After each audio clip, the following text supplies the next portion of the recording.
అవుతుంది Jubilee seat. Right Prasad గారు,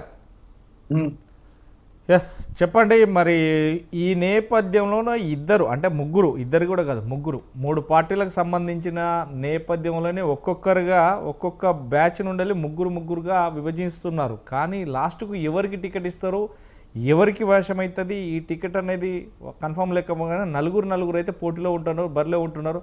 ఆ నలుగురికి కూడా ఆ ఒక్కొక్క పార్టీ నుంచి ఆ నలుగురు వ్యక్తులు కూడా వివిధ రంగాలలో ఉన్నవారే. ఒకరు సీఎంకు సంబంధించిన వాళ్ళు, ఒకరు మాజీ ముఖ్యమంత్రికి సంబంధించిన వాళ్ళు, ప్రస్తుత సీఎంకి సంబంధించిన వాళ్ళు, మంత్రులకు సంబంధించిన వాళ్ళు, వారి మాజీ మంత్రులకు సంబంధించిన వాళ్ళు, ఇట్లా ఒక్కొక్కరు వస్తున్నారు. లాస్ట్కు ఇలా పోతుంది ఆ పరిస్థితి. ఒకవేళ లేదు అంటే లాస్ట్కు వాళ్ళు కూడా మేము అవసరమైతే ఇండిపెండెంట్గానే ఇస్తామనే సూచన వరకు ఉన్నట్టుగా తెలుస్తుంది. అంటే ఒక్కొక్కరిది ఈరోజు చూస్తున్నాం. ఆంధ్రప్రదేశ్ లో కూటమికి సంబంధించిన వ్యక్తి కూడా ఇక్కడ బీజేపీ పరంగా ఆలోచించే చెప్తున్నా. అదే మీరు ఆలోచించే చెప్తారు, మేము కూడా ఆలోచించకుండా సమాధానం చెప్పాలి కదా. ఇక్కడ మా సోదరుడు కష్టపడినా, పద్మమ్మ కష్టపడినా దిక్కు దివాణం ఉండని ఆ పార్టీలో జేఎంఐఎం సహకారంతో దేశవ్యాప్తంగా కాంగ్రెస్ కడుపు కొట్టడానికి ఎంఐఎం పార్టీని ఎక్కడైనా నిలబెట్టే నేపథ్యం ఉన్న దగ్గర ఇందాక లేదో కౌన్సిలర్ ఎలక్షన్స్ ఇవన్నీ స్థానిక సంస్థల ఎలక్షన్స్ తో ముడిపెట్టడానికి ఇది ఒక టెస్టింగ్ మాడ్యూల్ లో ఉంది. ఇది గ్యారంటీగా ఒక రెఫరెండమే. గవర్నమెంట్ కి ఈ ఎలక్షన్ రెఫరెండం తో స్థానిక సంస్థల ఎలక్షన్స్ కి ఎలా వెళ్ళాలన్న దాని మీద ప్రణాళిక రచించుకోవాల్సిన బాధ్యత కాంగ్రెస్ మీద ఉంటుంది. రెండోది, ఈ ఎలక్షన్ మీరు అనుకున్నట్టు ఆసిఫాబాద్ లో ఎవరు మన దానం నాగేంద్ర గారికి టెంకు చెల్లగొట్టారు. తెలుగుదేశం పరంగా గెలిచి రాజశేఖర రెడ్డి గారిని చూడగానే తన్మయత్వం చెంది జాయిన్ అయిపోయేసరికల్లా ప్రజలు ఆర్తబలం పెట్టి ఇంట్లో కూర్చోపెట్టారు. అది ట్రాక్ రికార్డ్.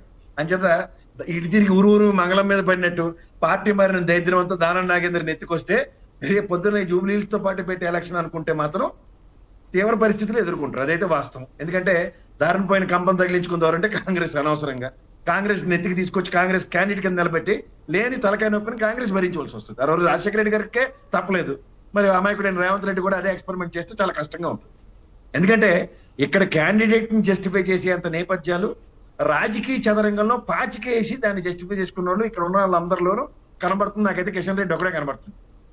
రెండోది, ఇక్కడ బిఆర్ఎస్ పరంగా క్యాండిడేట్ ని ఆవిడ ఇందాక మా కాంగ్రెస్ మిత్రులు చెప్పినట్టు ఫ్యామిలీకి సింపతి అన్నదానికన్నా వాగంటి గోపీనాథ్ ట్రాక్ రికార్డు నేను చెప్తుంది అదే. బస్తీల్లో అతనికి ఉన్నంత ఫాలోయింగ్ చాలా వరకు ఇంకేం లీడర్ కి లేదు.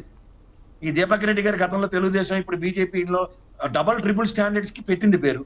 కాంగ్రెస్ పరంగా క్యాండిడేట్ ని జస్టిఫై చేయకుండా ఆ నవీన్ కుమార్ యాదవ్ కి ఇంకా అనిశ్చితిలోనే ఉన్నాడు. ఇంత కాదన్నా కొంచెం అజరుద్దీన్ గారికి టికెట్ ఎమ్మెల్సీ పరంగా కన్ఫర్మ్ అయిన తర్వాత నవీన్ యాదవ్ గారికి తన పని తను చేసుకోవడానికి వెసులుబాటు ఇస్తే కొంచెం పుంజుకుని రేస్ పరిగెట్టడానికి కొంచెం వెసులుబాటు ఉంటుంది.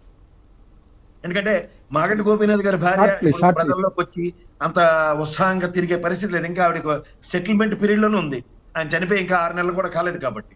సో ఈ కూలింగ్ పీరియడ్ ని ఒక పరంగా కాంగ్రెస్ అడ్వాంటేజ్ గా క్యాండిడేచర్ పరంగా చేసుకోవడానికి ఏమైనా వెసులుబాటు తీసుకోవడానికి అనిశ్చితి. ఒక పక్క రేవంత్ రెడ్డి గారి క్యాండిడేటా, లేదంటే మన పార్టీ అధ్యక్షులు గారు క్యాండిడేటా, లేదంటే నటరాజన్ గారు ఈ సొంత పెత్తనాలతో కాంగ్రెస్ ని భ్రష్టు పెట్టించే కార్యక్రమం, ఇలాంటి చాలా నడుస్తున్నాయి. అక్కడ కూడా అంత ఈజీగా క్యాండిడేచర్ ని జస్టిఫై చేసుకునే నిస్సాయ స్థితిలో 2 జాతీయ పార్టీలు ఉంటే వాళ్ళు కాంగ్రెస్ అయినా తీసుకోండి, బీజేపీ అయినా తీసుకోండి, ఎప్పుడైనా ఒక పార్టీ క్యాండిడేట్ చచ్చిపోతే ఆ క్యాండిడేట్ ని రీప్లేస్మెంట్ లో నిలబెట్టడం అనేది కేసీఆర్ మొన్నటి మీద బ్రేక్ చేయలేదు. కాంగ్రెస్ ఎప్పుడు ఆ విషయంలో వెనకాడలేదు, ఎప్పుడు నిలబెట్టడంలోనే ఉంది క్యాండిడేట్ ని. బీజేపీ అయితే ముందే ఉన్నా లేకపోయినా ఉనికించాటుకోవడానికి 24/7 వర్క్ చేస్తూనే ఉంటుంది బీజేపీ. సో ఇవన్నీ ట్రాక్ రికార్డులు పెట్టుకుని ఇక్కడ సింపతి గ్రౌండ్స్ తో లీడ్ అవుతుంది అనుకుంటే మాత్రం ఖచ్చితంగా ఈ ఎలక్షన్ ముఖ్యంగా 3 పార్టీలకి ఒక చేతావని. గ్రేటర్ హైదరాబాద్ లో మీరు రాజ్యాంగం గమనిస్తారండి, అసలు కాంగ్రెస్ పార్టీకి ప్రస్థానమే లేదు. Only BJP party. అది ఎలా గెలిచిందో నాకు తెలియదు. అది హైదరాబాద్ ఎంపీ ఉండగా సికింద్రాబాద్ జ్యూరిడిక్షన్ లోకి జూబ్లీస్ ఎలా వస్తుందో నాకు అర్థం కావట్లేదు. ఇందాక కాంగ్రెస్ మిత్రులు కూడా జనరల్ సెక్రటరీ ఫర్ సికింద్రాబాద్ అంటున్నారు. ఇది కాంగ్రెస్ సికింద్రాబాద్ లోనే ఉందండి, సికింద్రాబాద్ సిగ్మెంట్ లోనే ఉంది జూబ్లీహిల్స్. అంటే ఖైరతాబాద్ నాకు తెలిసి ఖైరతాబాద్ ఎరగొట్టిన తర్వాత ఖైరతాబాద్ జూబ్లీహిల్స్ దీంట్లోనే ఉన్నది. సికింద్రాబాద్ పార్లమెంట్ లోనే ఉంది. ఓకే, ఇక్కడ మాకు దానం నాగేంద్ర నిలబడ్డాడు, కిషన్ రెడ్డి గారు ఎంపీ నిలబడ్డారు. చూసాను నేనే ఓటేసిన.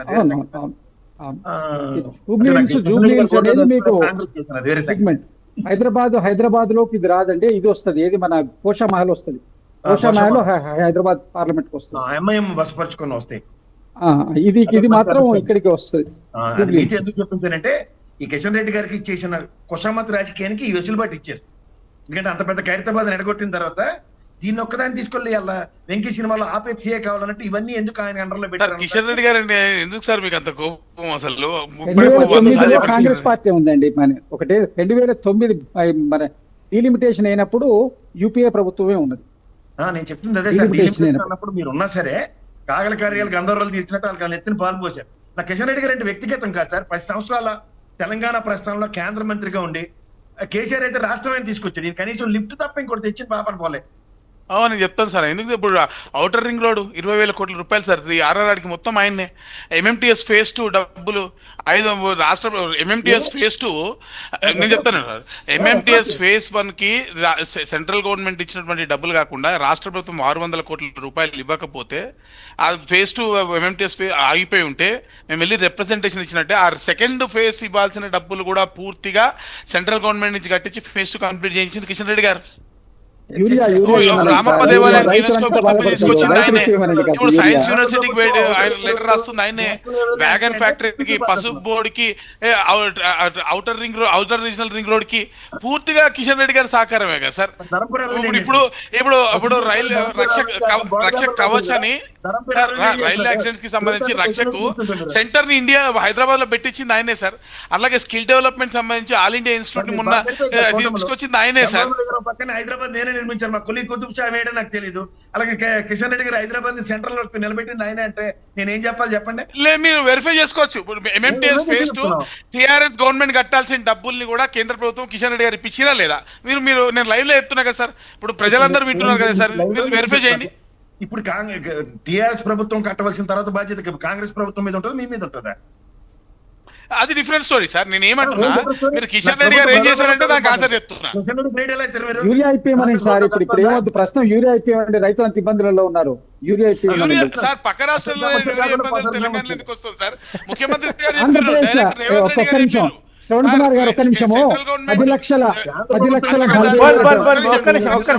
శ్రీనివాసరావు గారు ఒక్క నిమిషం. చిలకమర్రి నర్స్